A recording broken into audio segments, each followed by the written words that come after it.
কি কি সমস্যার সমাধান হলো? সুস্মিতা ঘড়াই এবং অরণ্য ঘড়াই দুটি শিশু, যাদের যথাক্রমে বয়স 5 বছর এবং 6 বছর। তাদের সমস্যা ছিল যে তাদের কোনো বার্থ সার্টিফিকেট ছিল না।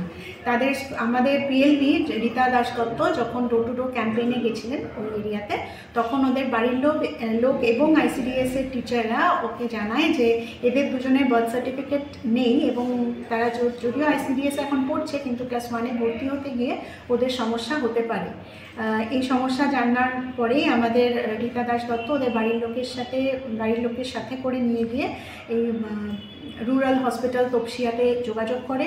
ওখানে অ্যাপ্লিকেশন জমা করা হয়। ডিএমও স্যারের সাথে সব কথাবার্তা বলে প্রসিডিউরাল যা আছে সেগুলো প্রসিডিউরস কমপ্লিট করে আজকে আমরা বার্থ সার্টিফিকেট হাতে পেয়ে ওনাদেরকে হাতে তুলে দিচ্ছি, ওনার বাড়ির দুটি বাচ্চার বাড়ির লোকের কাছে। এবং এটা বলতে আরও ভালো লাগবে যে পুরো প্রসিডিউরটা 15 দিনের মধ্যে আমাদের কমপ্লিট করতে আমরা পেরেছি।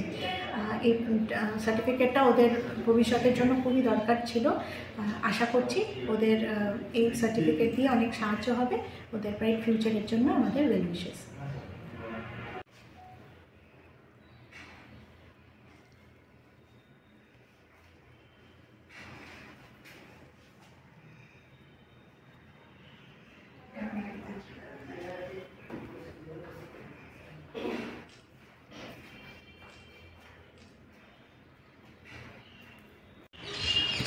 মূলত কি সমস্যা হয়েছিল? মানে গোপবল্লভপুর 2 ব্লকের তপসিয়া 3 নম্বর জিপির পাইকাম্বি গ্রামের একজন স্কুল টিচার আমার সঙ্গে যোগাযোগ করেন যে সুস্মিতা ঘড়াই নামে একটি মেয়ে যে এই বছর ক্লাস 1-এ ভর্তি হবে, কিন্তু ওর জন্ম সার্টিফিকেট নেই। জন্ম সার্টিফিকেট ছাড়া ক্লাস 1-এও ভর্তি হতে পারবে না।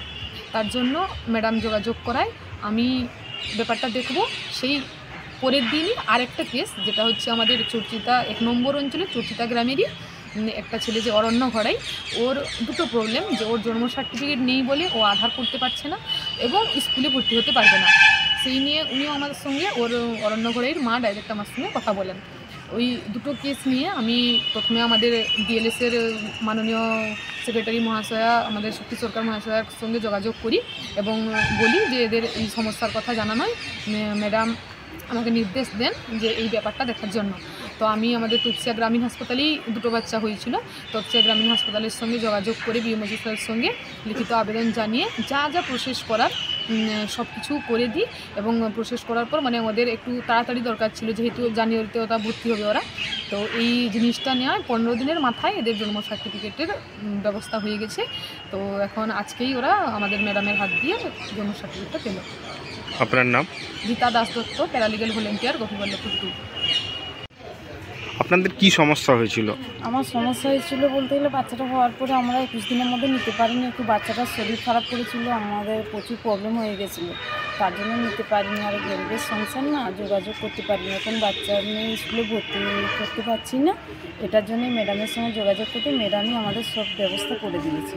আচ্ছা, কি মানে জন্ম সার্টিফিকেট? কি নাম আপনার? আমার নাম রাধারানী ঘড়াই, আমার বাচ্চার নাম অরণ্য ঘড়াই। বাড়ি কোথায়? বাড়ি চর্চিতা। আপনার কি সমস্যা হয়েছিল?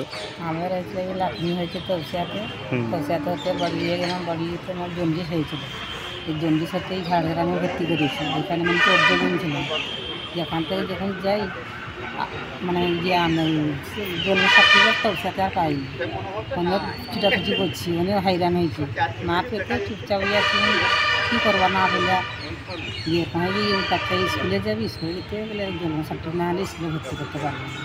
আচ্ছা, এইটার সঙ্গে দিয়ে যেন গ্রামে এই ম্যাডামের সঙ্গে দেখা করে, সেই ম্যাডামের হাত করে এই দিদির সঙ্গে গেছি, ম্যাডামের দেখা করলো, হাত করলো, দিয়ে আজকে। আচ্ছা, কী নাম আপনার? আমার নাম আরতি ঘড়ি। আর আপনার নাতির নাম?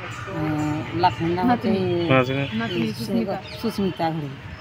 কোথায় বাড়ি? পাইকানি।